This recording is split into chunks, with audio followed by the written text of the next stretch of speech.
What is up, guys? Welcome on back to TK's Garage. In today's video, I want to clarify a few things.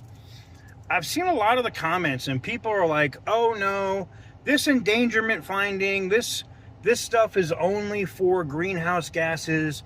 It won't have anything to do with diesel trucks or NOx or any of those things. All right, I hear what you're saying there, but I want you to listen very carefully to the question that the press posed to Zeldon directly. He said, does this move emission standards, not greenhouse gas standards, not my grandmother farted and I don't know what that's, you know what I'm saying? Like, they literally said standards, emission standards. They asked about the Clean Air Act and how cars and trucks will no longer be under Section 209 of the Clean Air Act. What does that mean? Well, Section 209 of the Clean Air Act is what makes it illegal for you to delete your truck.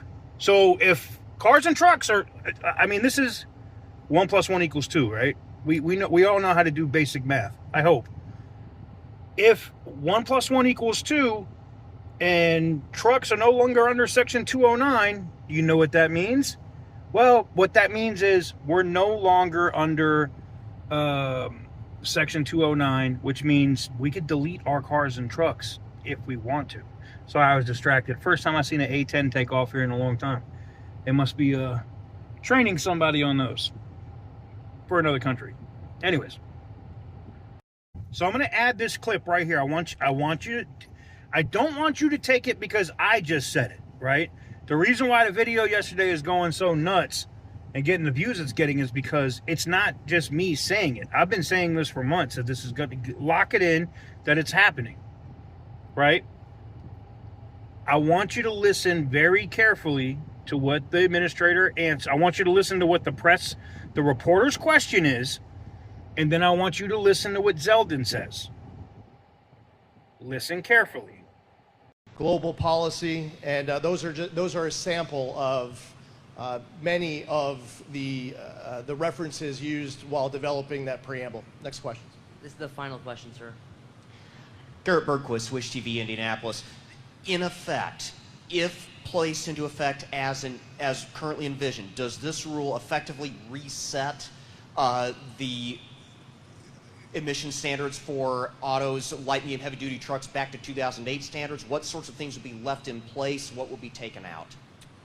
As it relates to greenhouse gas emission standards on light-duty, medium-duty, and heavy-duty, it doesn't reset anything. It eliminates everything. So if you listened extremely carefully there, what did he say?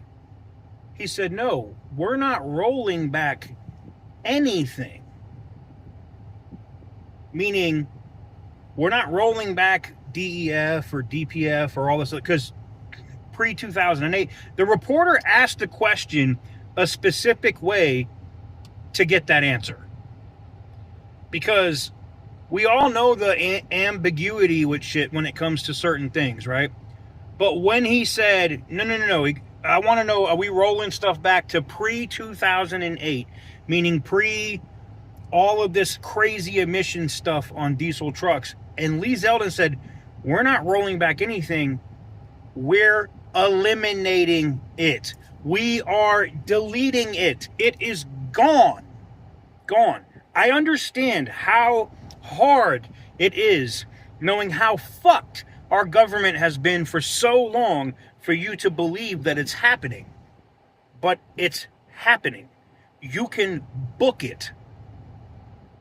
Look, there's a ton of other channels out there that I don't know if they follow my channel, but I do follow theirs.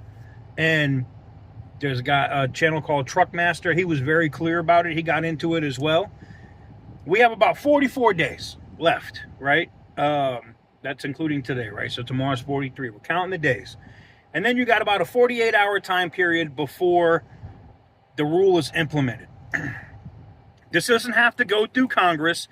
Everything that had to go through Congress has already gone through Congress, outside of HR 4117, which will just be the cherry on top.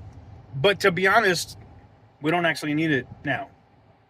But I still would like it. I still would love the legislation to put another thing of red tape there so that this policy, these rules can't ever be changed. Make it so burdensome for them politically and financially that they leave it alone. But I keep seeing this comment, and that's why instead of me just answering 6,000 comments and trying to explain to people that no, this isn't just about greenhouse gases. This is about the standard, period.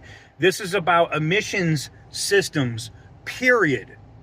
You think Kenworth and Caterpillar and stuff in Indianapolis was having Lee Zeldon come? They came through because they had the same inside track and the same information that we've been getting for the last 45 days. That we knew that this stuff was going to get pulled back and removed. I find it extremely interesting to me that all the channels that were haters are now quiet, and all of these other truck channels, I'm not going to mention them, that were dick riding the government, and I mean like Blue Oyster dick riding, all right? Google that, all right? Blue Oyster dick riding the government, talking about we need to renew the Diesel Emissions Reduction Act. Man, choke on a D. Oh my God. And that failed. That didn't get renewed. Then they started to get quiet. Then they started to see the government was actually going to get this change to come in. And now all of a sudden this truck channel that's pro 4 cylinders and full-size trucks and doesn't like diesel emissions, now they're trying to jump on the bandwagon. Nah, miss me with that shit, homie. Miss me with that shit.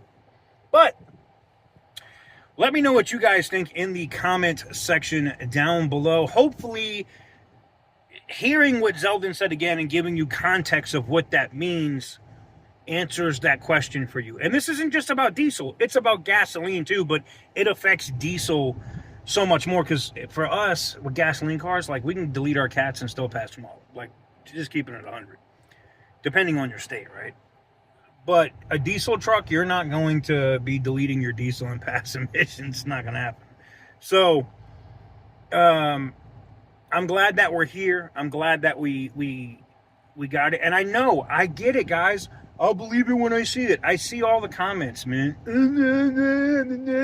I see the comments. Just take the win, damn it. Just know that you've won. Take the win. This is like the person that wins like 10 hands in a row at blackjack. Well, I'm just waiting. I'm going to lose. The fuck? Take the win. Take the friggin' win.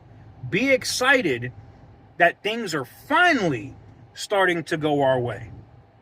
What's wrong with that? Let me know what you guys think in the comment section down below. Give the video a big thumbs up if you like what I do. Hit the subscribe button if you haven't already. And as always, stay petty, my friends.